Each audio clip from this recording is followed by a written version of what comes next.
Welcome to today's Explainer. Okay, so I'm about to playfully hype up what might just be the most intensely boring, wonderfully mundane topic we could possibly cover. Seriously, we're talking about an absolutely ordinary, completely unremarkable Tuesday in the Han Dynasty. No dragons, no epic sword fights, no emperors plotting revenge, just the quiet hum of regular people doing regular things. But trust me on this so-called boring day holds the absolute secret to how one of history's greatest empires actually functioned. Okay, let's dive into this. For this explainer, we're going to do something a little radical. We are going to completely ignore the emperor sitting on their golden thrones. Yep, we're flipping the script entirely and leaving those grand palaces far behind. Just an ordinary day. That is our lens for today. I want you to imagine waking up over 2,000 years ago in the Han Dynasty, wiping the sleep from your eyes and, just trying to get through your morning to-do list. The scale of the Han Dynasty was massive, spanning centuries and vast territories, but it was literally built on the backs of millions of completely ordinary days exactly like this one. And this brilliantly illustrates the divide in how we usually look at the past. History books, well, they love to obsess over the loud stuff, right? The famous battles, the towering emperors, those sweeping grand events. But the everyday routine, that's the silent engine. And without this engine, none of those grand events could even happen. I mean, armies need grain, emperors need taxes, and society needs structure. That silent engine of daily routine is exactly what kept one of the world's greatest civilizations running smoothly day in and day out. Section 1. The 4 Pillars of Society. Now, what's really interesting about this slide is how we can break down the entire societal structure into a simple, functioning matrix to meet the people actually turning the gears. We've got 4 completely different roles here: the farmer, the school student, the merchant, and the government clerk. And just look at how their lives map out across the day. The farmer is working the fields from dawn, battling the elements and sheer physical exhaustion to grow millet and wheat to feed the empire. The school student, they're spending hours memorizing incredibly complex Confucian texts, dealing with the intense pressure of civil service exams that could literally change their family's entire social standing. Then you've got the merchant, navigating these busy, chaotic markets, haggling over bronze Wuju coins to secure a decent living. And the government clerk is meticulously copying local tax records onto bamboo slips, dealing with endless bureaucracy just to ensure the administrative gears keep turning. They all had highly specific jobs, distinct daily challenges, and families waiting for them when the day was finally done. When you strip away the ancient setting, the robes and the bamboo slips, what you are left with is the shared human experience. Whether you're living in the Han Dynasty or the 21st century, the core of our daily existence really hasn't changed all that much.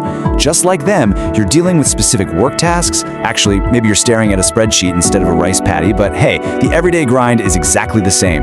You're facing unique daily challenges, and you're managing complex family interactions when you finally get home. It's incredibly relatable. They had school struggles, workplace stress, and family dinners just like we do right now. Section 2. The architecture of daily life. So, how did a day actually unfold for these pillars of society? Think of the rhythm of a massive civilization waking up. Step 1, morning routines. The sun rises, the rooster crows, the hearth fires are stoked, and a quick, simple breakfast of millet porridge is eaten. Boom. Step 2, work. The farmer heads out to the mud-soaked fields, the student unrolls their text for study, the merchant opens their bustling stall, and the clerk picks up their ink brush. It's just constant, driving motion. Step 3, meals. A much-needed midday break, refueling with rice or wheat, maybe some vegetables, before diving right back in. And finally, step 4, family interactions. The sun sets, the heavy work tools are put away, the market stalls close up for the night. Families gather around the hearth, sharing stories, complaining about the day's labor, and preparing to do the whole shebang all over again tomorrow. It's this relentless, beautiful rhythm. So the crucial point here is this concept of silent architecture.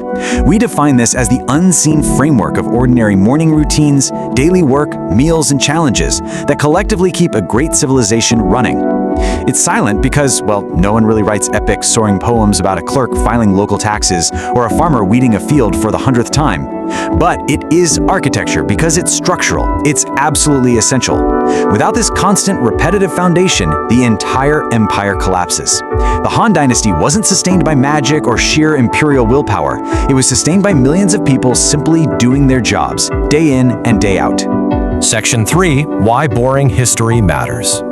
This brings us to a significant paradigm shift in how we think about the past. And I want you to really ponder this question for a second. Why do these seemingly unimportant moments matter? If they aren't changing borders on a map or overthrowing kings, why on earth should we care about a merchant haggling over a roll of silk or some kids stressing out over a calligraphy test? Ask yourself, what really defines a culture?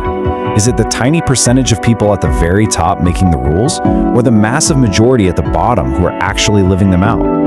Let's move to and see how this builds on what we discussed earlier. When we focus only on the famous, the wars, the betrayals, the dramatic palace intrigue, we're often just looking at dramatic distractions. Sure, they're entertaining, kind of like a really good movie, but they don't explain how the society actually survived from one century to the next. But when we look at true historical insight, understanding how the system actually functioned day to day, we start to see the real mechanics of history. We see how vast trade networks survived, how food reached the growing cities, how local administration held distant provinces together. These mundane, boring details reveal the true strength and resilience of the Han Dynasty in a way a battlefield map never ever could. Which leads us to our final takeaway for this explainer. Everyday people quietly shaped history. It wasn't just the generals wielding swords or the emperors issuing decrees who built the legacy of ancient China.